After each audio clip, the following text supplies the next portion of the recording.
Hola, buenas tardes. Nosotros somos Diego Y Daniela. y somos estudiantes de la licenciatura en Inglés y Español y hoy les vamos a hablar acerca de la regulación como proceso en la evaluación formativa. Es importante destacar que la evaluación es el pilar esencial desde donde parte el concepto de la regulación. Por eso es importante definirla en palabras de Esteve Solano con lo siguiente: la evaluación es primordial cuando se le ubica como un recurso o instrumento que responde a la dinámica misma y a la construcción del proceso educativo. Entonces, teniendo esto en cuenta, podemos destacar dentro de la evaluación tres tipos de evaluación que nos van a llevar más adelante a lo que es la regulación. Estos son la heteroevaluación, que es una evaluación en compañía del profesor, estudiante-profesor. Luego está la coevaluación, que es evaluación entre pares, es decir, estudiante-estudiante. Y por último, la autoevaluación, que vendría siendo más que todo como la evaluación que se hace uno mismo como estudiante dentro de su propio proceso de aprendizaje. Luego de tener este concepto de evaluación claro, ya damos paso a lo que es la retroalimentación de cada uno de estos tipos de evaluación. Y más adelante pasamos a lo que es en sí las formas de regulación y remediación. Solo que el concepto de remediación fue como el antecedente a lo que conocemos hoy en día como la regulación. Pero Dani, dinos qué es lo de la remediación. Bueno, la remediación es un concepto que Bloom, perdón, habló en los años 60 y dice que se da cuando la retroalimentación va con una corrección del error y no se hace un proceso como de conciencia de este error por parte del maestro hacia el estudiante, porque este proceso siempre tiene que estar como guiado por el maestro. Entonces, al no hacerse este proceso, no se motiva ni se estimula al estudiante a que cree la conciencia de ese error y evitar que lo vuelva a cometer en el futuro. Entonces, por eso se dice que esto es la remediación y no una regulación. Este concepto, y el concepto de la regulación lo introduce Cardinet, sí, en el año 1977, o sea, después de Bloom, y dice que se da una adaptación consciente de la corrección. Entonces esto relacionado con la educación en Colombia se da mucho lo que dice Bloom, que Corrección. se hace una remediación Eso. y no se hace una regulación, porque se ve a los estudiantes como como casi como un ente que solamente está recibir información y memorizar las cosas, y el profesor ni siquiera como un transmisor de información, sino como una persona que está como para dar y dar, pero no de la manera en que se esperaría. Que Y sea el estudiante un sujeto activo en activo. el proceso. Entonces por eso se dice que este proceso es conductista y no constructivista como lo es la regulación. Exactamente. Entonces, Bueno, Diego, perdón, antes de que me olvide, también Linda Alal, habla de la retroalimentación y dice que esto va de la mano con la corrección del error que da la remediación como tal. Entonces dice que la regulación se da a partir de la retroalimentación con la adaptación de la corrección, o sea, crear conciencia sobre el error y corregirlo. entonces podemos aclarar en esta parte, según lo que dice Daniela, que la retroalimentación hace parte de todo este proceso de la evaluación, pero si se hace una corrección sin hacer la conciencia, sin generar la conciencia sobre el error, hablamos únicamente de remediación, ¿cierto? Y luego ya entonces cuando se crea esa conciencia sobre el error, hablamos de regulación. Exacto. Esto es importante porque no podemos desarrollar una heteronomía por parte del estudiante. Esto es, que dependa únicamente como del profesor para su proceso de aprendizaje. Hay que ejercer también conjunta. Exactamente, entonces sería más bien como fortalecer esta parte de la autonomía del estudiante. Entonces, llegados a este punto, de acuerdo con un autor, Arias y Justicia, que plantearon en el 2003, que la regulación es muy importante dentro del proceso de la enseñanza, ya que la regulación se da dentro de un proceso de enseñanza, ¿cierto? Ocurre dentro de un proceso de enseñanza y se da cuando tenemos tres elementos intrínsecamente relacionados, que son la enseñanza, el aprendizaje y la evaluación.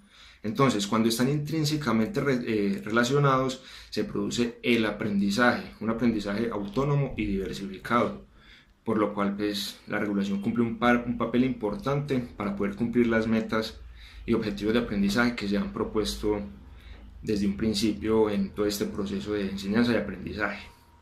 Hay que destacar también, según Alal y Motier, 3 tipos de regulación que son muy importantes. ¿Cuáles son estos, Dani?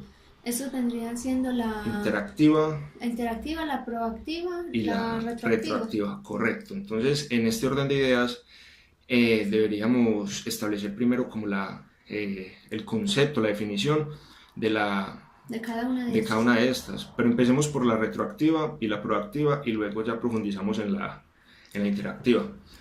La retroactiva es la regulación que se hace posterior al proceso de aprendizaje y es más que todo donde el profesor, a través de la observación y de diferentes actividades, se da cuenta si los objetivos se cumplieron o no durante este proceso de aprendizaje. Entonces aquí tenemos remediación y regulación también, siempre y cuando el profesor genere esa conciencia o no la genere sobre el error y sobre el estudiante, correcto. Ya por otra parte tenemos la regulación proactiva, que está orientada al mejoramiento del aprendizaje. ¿Y cómo se da esta? Esta se da como parte de un diálogo del aprendizaje, es decir, interacción entre el docente y el estudiante, pero con el fin de conocer las necesidades de los estudiantes antes del proceso de aprendizaje, para que así se pueda dar a futuro una regulación más óptima en todo lo que es el aprendizaje. Ya por último tenemos la regulación interactiva, que la dejamos para este punto porque se relaciona con un concepto acuñado por unos autores finlandeses, que es el término de Socially Shared Regulation, que es la regulación del aprendizaje socialmente compartida.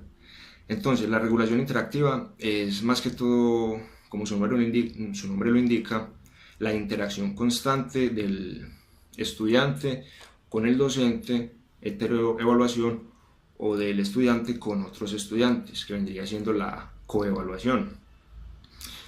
No solamente es una interacción con estudiante y profesor, también puede ser una interacción con, por decir algo, con otros estudiantes.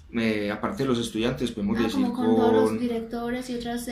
con otras personas que le académica puedan aportar a uno exactamente el proceso de aprendizaje, y también con los recursos didácticos o recursos tecnológicos que existan y estén al alcance para el aprendizaje. A no limitarse pues como lo que hay en el aula, tanto de así sea solamente pues como personal o recurso humano o extra de lo que hay en el aula, pues sería en este caso, por ejemplo, el profesor y el estudiante o el compañero. Usar dentro de ese proceso de regulación otros instrumentos que no sean humanos, sino también tangibles, como por decir algo las tecnologías de la información y de la comunicación.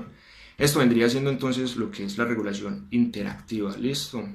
¿Y por qué lo relacionamos con el término acuñado por los autores finlandeses?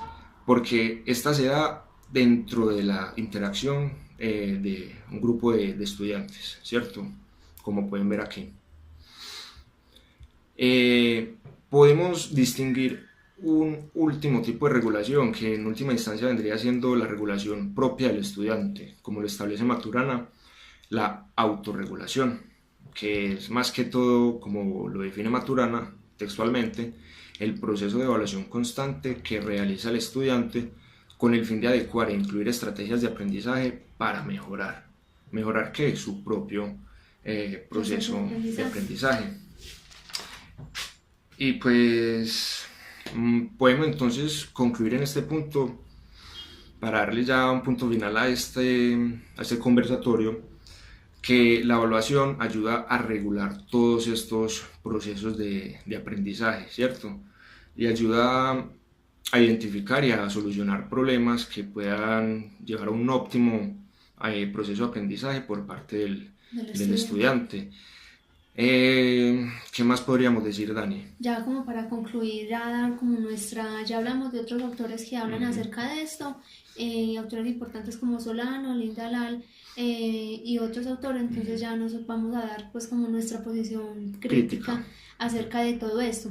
Entonces nosotros pensamos que, que todo esto relacionado con la educación en Colombia, como mencioné por encimita anteriormente, que todo eso es conductista. Por ejemplo, la educación en Colombia es conductista, aunque en el papel dice que es cognitivista y también tratando, exacto, de ser constructivista. Incluso muchos de nuestros profesores lo dicen, aunque pues a la hora de la verdad, a la hora de ir al aula de clase sabemos que no es así, porque se ve el estudiante, el maestro como que sigue siendo la figura principal del proceso de aprendizaje y transmisión de conocimiento, y el estudiante viene a ser como una figura secundaria a la que solamente pues como no transmitirle, sino como que aquí está el conocimiento ya, Y o usted aquí verá está la cómo información, aprende. exacto, como si no lo sabe, por ejemplo como con los números o con matemáticas o inglés, que es lo que más dificultad le da a los estudiantes, como aquí está, ese es el tema, yo ya lo expliqué como no de la mejor manera, y ya usted verá si no entendió, estudie por su cuenta. Por eso la importancia de la regulación partiendo de la evaluación, para hacer del Exacto. estudiante el sujeto activo del proceso de aprendizaje.